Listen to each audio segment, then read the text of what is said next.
what a difference a day makes at Belmont Park. We basically had a rain out here yesterday. Not the case on this gorgeous, clear and bright, sunny Thursday. In fact, well above the average in the temperature department. Almost felt like Belmont Stakes Week was right around the corner. Not the Big A. Jason Blewitt, Maggie Wolfendale alongside, and the weather was just perfect out here, Maggie, and I know a real nice day downstairs in the backyard in Paddock. Oh, it really was, especially when the sun was shining down there, Jay, and you got to think, though I'm hopeful it's not, this might be the last warm day of the year. And things cleared up as well in the bluegrass of Kentucky. They were off the turf at Keeneland, no surprise there, but in action as they started their three-day mini Breeders' Cup meet, and of course Breeders' Cup Friday tomorrow afternoon. But for many of us, once again, through social media, the day began on kind of a sour note. We're glad Beholder will live to fight another day, but the connections having to pull the plug regarding her classic hopeful status after some a routine scope revealed blood. Yeah, I mean, maybe she's a filly that does have a propensity to do this. Obviously, she's had some stops and starts in her career, and that's why you would scope a horse heading into, obviously, the biggest race of the year, just to find out if everything's A-OK. But unfortunately, she did come back with some blood in her lungs, and Richard Mandela saying, nope, not in tip-top shape, so we're going to come out of the Classic. But it makes the job a little bit easier as far as morning line favorites are concerned in your Triple Crown winner, American Pharoah. Who's been lowered to 4-5, and American Pharoah hitting the synthetic track over at the Keeneland training surface earlier today for trainer Bob Baffert, who along with the Zayats in town and watching the gallop as we go back to AP's last start in the state of Kentucky. With him winning the 2015 Run for the Roses, he'll be a clear favorite. He's likely odds on, and he'll look to control and do his thing from post number 4. Yeah, much like we saw, not in this race, but in the Belmont particularly, as you said, Jay, getting that easy lead. I don't really see anybody on paper who's going to be able to run with him, and he was a bit of a handful over the training track down at Keeneland today. Jay Privman saying just absolutely awesome. Bob Baffert saying full of himself, and he was very aggressive, and his rider Georgie having all he can handle as far as being at the reins of American Pharoah. Well, we'll go at 9 in the Breeders' Cup Classic, a purse of $5 million. Honor Code will complete the field, and Mike Battaglia's official Breeders' Cup Keeneland morning line. Number of the prices were lowered, mainly American Pharoah from 6-5 to 4-5.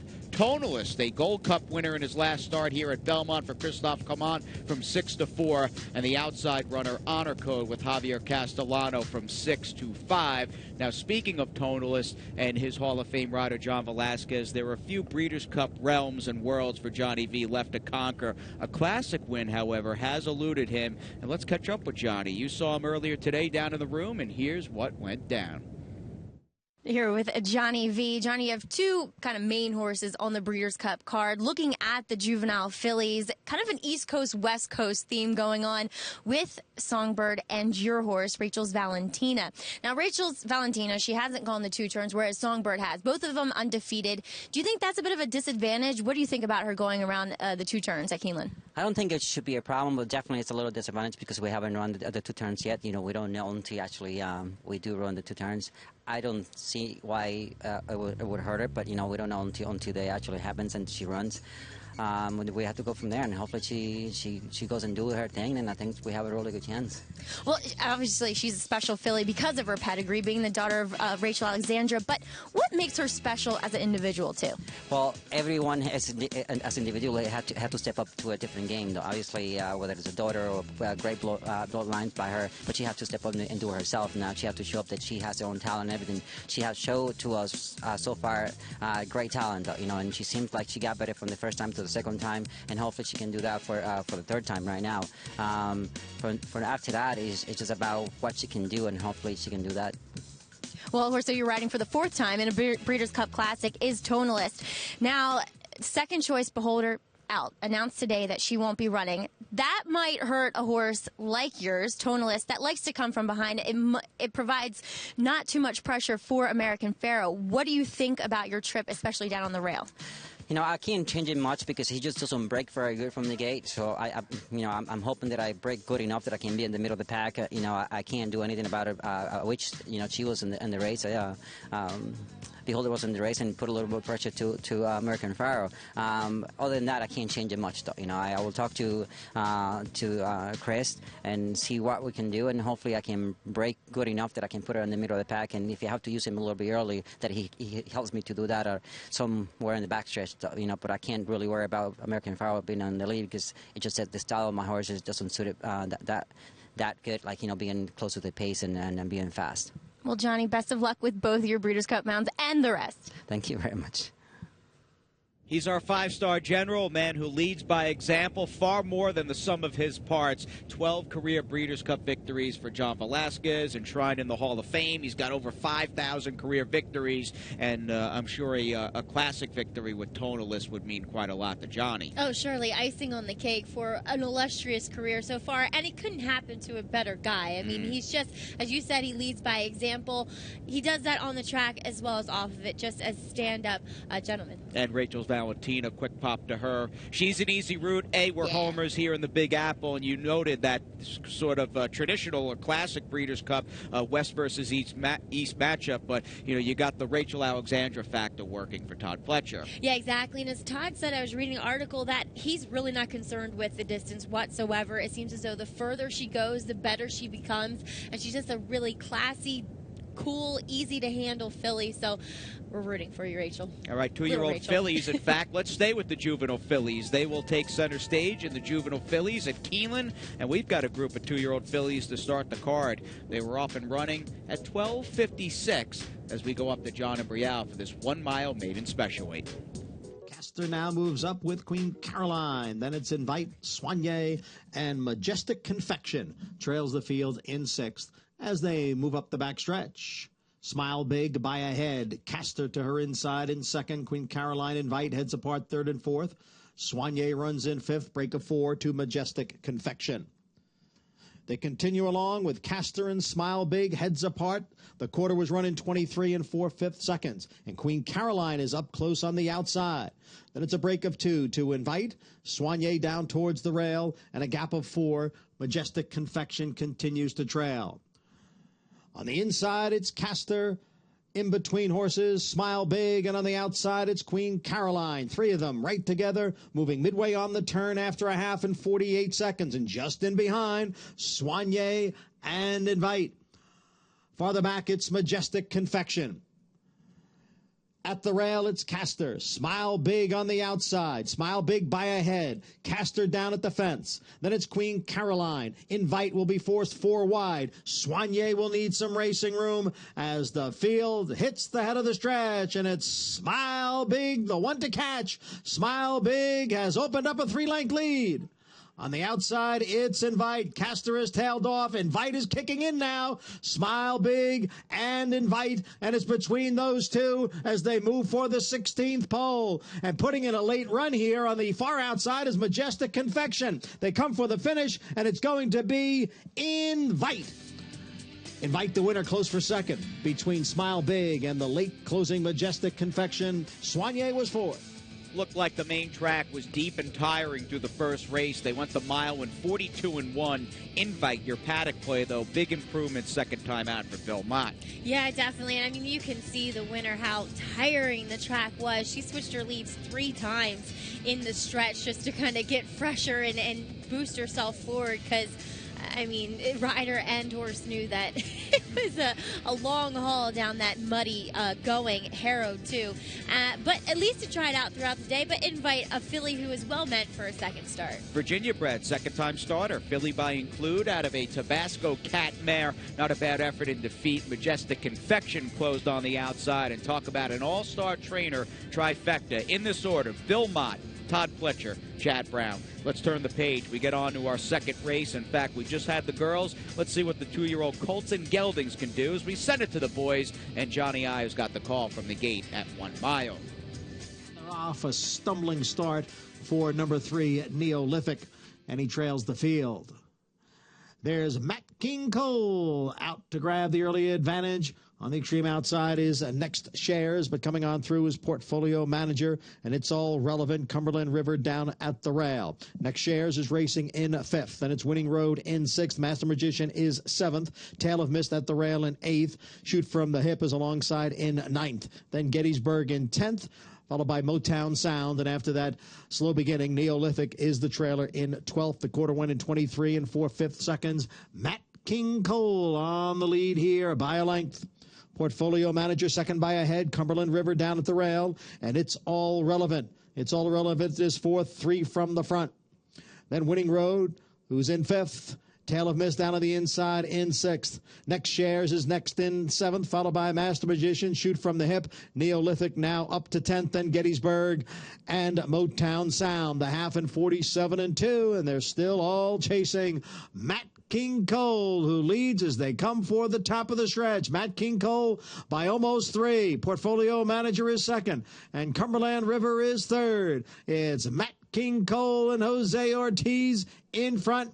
Portfolio Manager, Cumberland River farther back. It's a Winning Road, and on the outside, it's all relevant.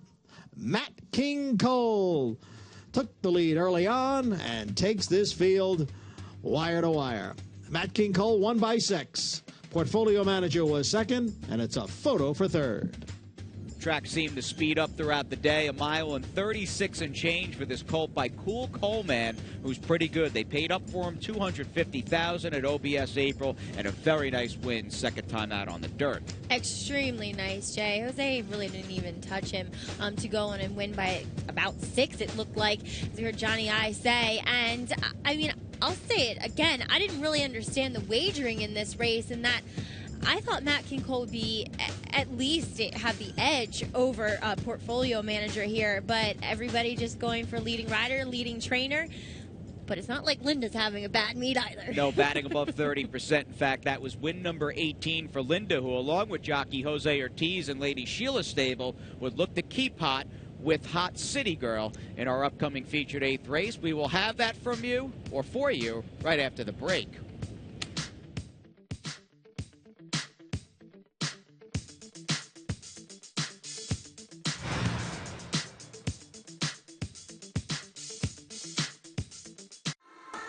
Now you can enjoy your favorite pro and fantasy football teams while playing the races in style, as Longshots welcomes back NFL Sunday Ticket. With over 400 HD TVs, 270 individual carols, a full-service sports bar and food menu, Longshots is the place to catch all the great racing and football action. So come on out, bring your friends, bring your league to Longshots, located on the 2nd floor at Aqueduct.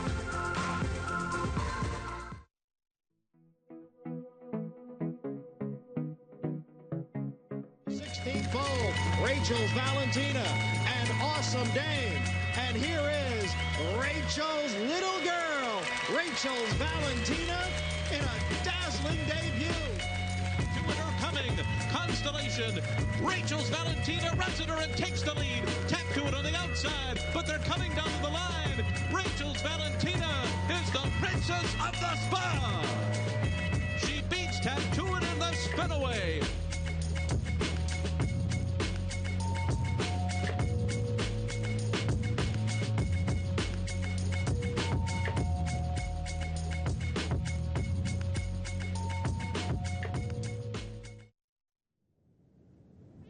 And we're back here on this Thursday edition of Belmont Insider, Belmont Park, and Naira.com. The places to be. Watch and wager on that 32nd Breeders' Cup from Keeneland, the $125 new member deposit match bonus. And will Rachel's Valentina become John Velasquez's 13th Breeders' Cup victory if he hasn't gotten one by the time the BC Juvenile Fillies rolls around? Yeah, and Rachel's Valentina, she's almost literally priceless here, Jay. I mean, she's the only daughter of champion Horse of the Year Rachel Alexander. She's already won a Grade 1 and a prestigious one at that in the spin-away. I mean, she's a very, very special 2-year-old filly. Rachel never got to run in a Breeders' Cup. It'll be cool seeing one of her fillies do it here this weekend at Keeneland as we fast forward, and Hot City Girl is up next. Big odds-on favorite from the inside post is Lady Sheila, Jose Ortiz, Linda Rice. We're coming back to take the Thursday feature. And they're off. Hot City Girl from the inside, and Sun and Moon. It is Hot City Girl who has the lead, with Sun and Moon racing in second and Jubilant Vision in third. Bureau de Change down at the rail in fourth. Then comes winning for Sarah and Katie's Garden. Hot City Girl has the lead by a length over Sun and Moon. Then it's a length and a half. Bureau de Change is down at the rail. Katie's Garden advances in between horses on the outside. Jubilant Vision winning for Sarah trails. The quarter 22 and 3/5 seconds, and they're midway on the far turn. Hot City Girl, the favorite here, leads by a neck. Sun and Moon keeping up the pressure here. Down at the rail is Bureau de Change in third, then Katie's Garden. Jubilant Vision widest of all. Winning for Sarah's at the back, and they're coming for the quarter pole. Hot City Girl and Sun and Moon, they remain 1-2. The half went in 45 and 3/5 seconds. It's Hot City Girl on the inside, Sun and Moon on the outside. Jubilant Vision now moves into third. Hot City Girl leads by 2. Sun and Moon still chasing in second. It's Hot City Girl in front, and Hot City Girl opening up here at the end. Hot City Girl, Jose Ortiz gets his third win. Sun and Moon was second, and Jubilant Vision finished third. Second win on the card, and these were high-quality wins today for Linda Rice as Hot City Girl rolled home. I think the public expected this effort. She was odds-on 350, and she looked good once again. And Hot City Girl, once again, also flatters her dam and noble fire. I mean, this is one productive broodmare, that's for sure. As Hot City Girl rattles off her second win in a row. She won a grade 3 last time. This was easy pickings as far as the 8th race was concerned. And let's see if this is some good karma for fillies out of that noble fire mare, daughter of Hook and Ladder. She's already foaled La Verdad, who's running Saturday in the Breeders' Cup Filly Mare Sprint, and Hot City Girl pairing up wins off that nice score in the CT Oaks. Day number 35 already upon us. Getaway Thursday. The sun was out. Johnny I sounded pretty good upstairs, and we go back for everything else that happened over a main track that was drying out with the calls of 2, 3, 4, 5, 7, and 9. Pearl is second, with Broccolini on the outside in third. 3/4 and 1:14. Blooper by 5. Broccolini now moves to second, and Kitty's Pearl is back running in third. The others are far back. It's Blooper with a commanding lead. Broccolini now a clear second. It's Blooper at 4-5. Broccolini was second, then Kitty's Pearl and Zoetic. A 4-length lead at the top of the stretch. The half was running 47 and 1, and Town Tart now opens up even more. Town Tart in front by 7. Kentucky Road is in second, then Hot Dudette, Unique Style, and Dreams to Reality. No doubt about the winner. It is Town Tart by 9 lengths. Kentucky Road second, Dreams to Reality was third, Hot Dudette finished fourth. Celebrated Talent by 3. Tetradrachum in second, then it's Picosa and Saturday Appeal. It's Celebrated Talent. Picosa is putting in a late bid here on the outside. Now a 16th to the wire. Celebrated Talent challenged here by Picosa. Celebrated Talent and Picosa, they come for the wire. Picosa got it. Picosa by a head. The favorite Celebrated Talent was second. Then Tetradrachum making a move. And on the outside, Union River is under the whip. USS Boxer. The field is moving for the 8th pole. Here comes Tommy up now to grab the lead. Tappet Sphere is back running in second. It's Here Comes Tommy in front with Tappet Sphere in second and Union River in third. Here Comes Tommy. The upset winner at 16 to 1.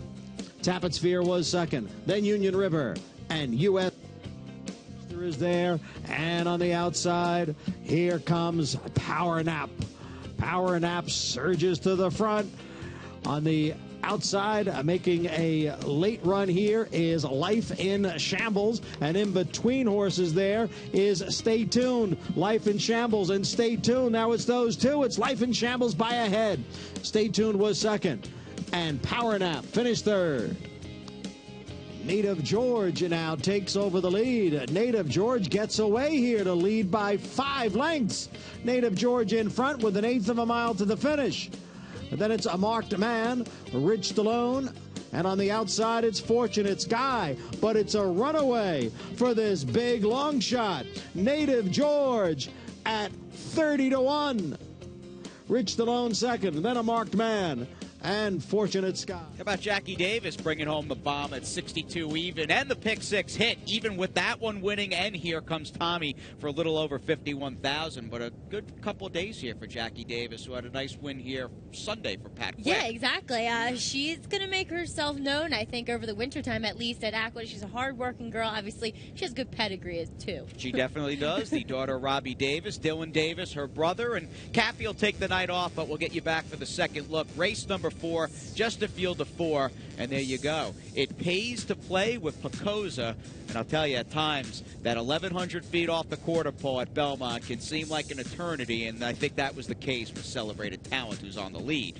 Isn't that the truth? It's because rallies from dead last. You're thinking that he's never going to pick his feet up. First time on it, dirt that's tiring, that's kind of sticky, and boom, there he's up in the final jumps under Joel Rosario. 3-win afternoon for Jose Ortiz, while his older brother Erad became the first rider this meet to hit the 50-win mark. Good to see Mike Luzzy in the meantime, bringing home a bomb for John Morrison in race number 5. The Luz was aboard. Here comes Tommy as Linda Rice picked up that training double, sits solely in second, 2 in front of Todd Fletcher with 18. Chad Brown had a quiet day, portfolio manager second best. As we shift over to the owner standings, and Sheikh Mohammed still holding on narrowly by 1 over the Ramseys, Rapoli, and Klarovich stables. And we just had the one claim today, a quiet day in the racing office with that claim box. John Toscano's crew has been pretty active over the last few weeks, over the last few months, that is, claiming Kentucky Road, who was a well-beaten second behind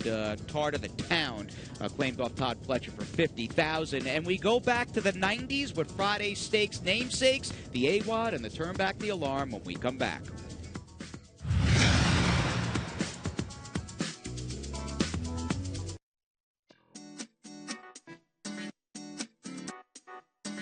Coach Inge has rallied up the rail, and on the outside comes Bay of Plenty, but Liam's Map has opened up a 3-length lead here. Coach Inge, Bay of Plenty, Wicked Strong, F&X, and on the far outside, Milut, they're all running for minor shares behind Liam's Map, who rolls home in the Woodward.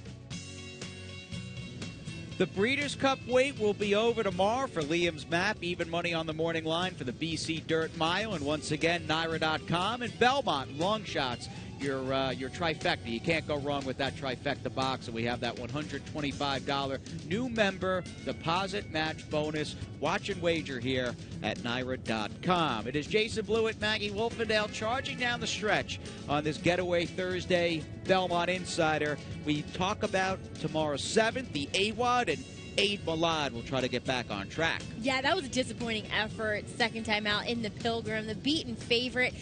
I couldn't find any excuse for him, Jay. I thought he had a perfect trip and just fizzled, to be quite honest. Maybe a mile is more suitable, and maybe not graded stakes is more suitable as well. All right, Chad Brown will send him out as we go to Leo Giamatti's strike midnight. Lee had a nice win in the Empire Distaff, and this colt looks like a runner. For real. He was very visually impressive here, Jay. I thought he's one that I've liked from the get-go. I think he's very competitive in tomorrow's AWOD.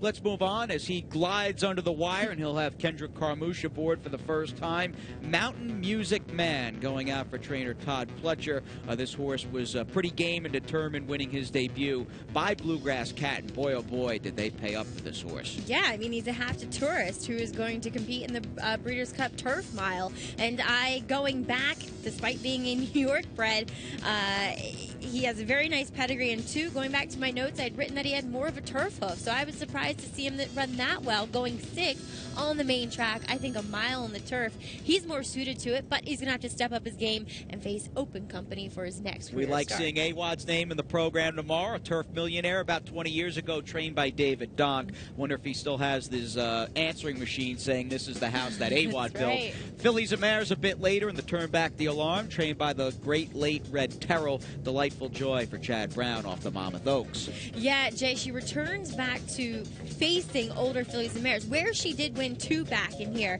I thought she did get a pretty nice setup last time out in the Monmouth Oaks, but I think she's a filly that's on the improve, on the upswing. And America, I thought, was on the improve earlier in the year. In fact, going back to the inner track as she starts for trainer Belmont, she's been on a steady diet of some major grade 1s and grade 2s. Yeah, she gets class relief here, but I was under the same impression as you were. I thought she was going to be able to step up to the plate in those graded stakes, but she obviously cannot, and she's back in a much more logical and softer spot. Third time out off a trainer change for Pangburn, who has Kendrick Carmouche. Good to have Kendrick back. A 3-win Wednesday here yesterday, and you can never discount trainer Tony Dutrow. He gives Kendrick a leg up. Yeah, isn't that the truth? Well, she looked very, very good in this win here back at Saratoga, but she stepped up against the Cotillion field. Didn't run that much, just kind of evenly. I still question, though, what she was facing back on August 21st here, and maybe these fillies in here just a little bit better than those. And post time 10 minutes earlier than the norm. 12:45 tomorrow for Breeders' Cup Friday.